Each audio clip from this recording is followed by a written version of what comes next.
Tottenham. I can't do this again.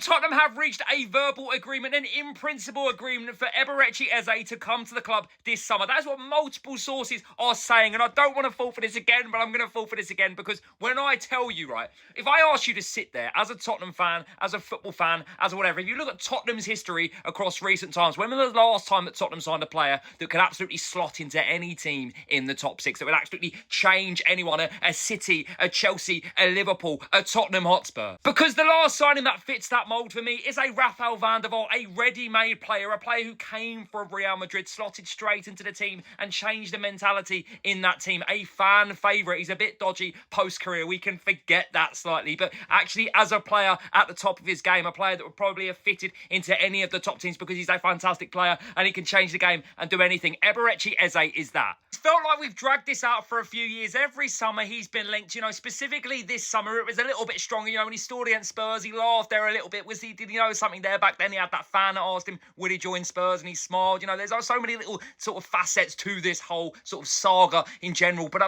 look at it and, people go, oh, Arsenal, this, that, the other. I don't care about Arsenal. I care about Tottenham. I care about Tottenham Hotspur. I could not give a toss about Arsenal. I'm a Tottenham fan. I'm not an Arsenal fan. I'm talking about a player who can transform this team. I don't even care about the other teams. I'm on about Eberechi Eze, a Tottenham making a signing, paying the money, getting a deal done for a top-level player that can completely change the whole mentality. A winner. He's gone to Palace and he's won a trophy. He will go straight in this team, and he's not a perfect player by any sense of the imagination. He has had injuries, but he's just his energy. He's smart. He's so infectious. He's so good. He's so brilliant.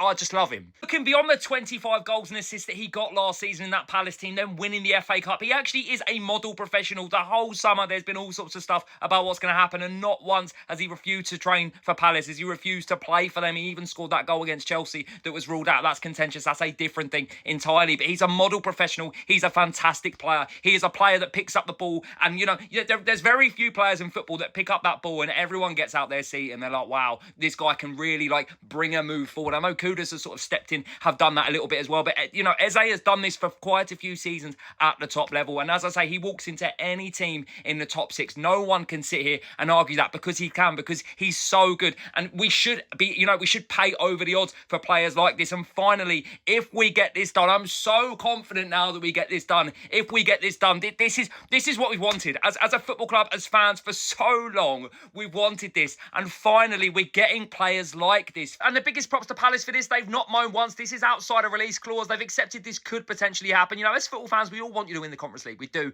And, if we weren't going to come to Spurs, I'd have loved Eze to have stayed with you, and Gay as well. He was born to play for Spurs.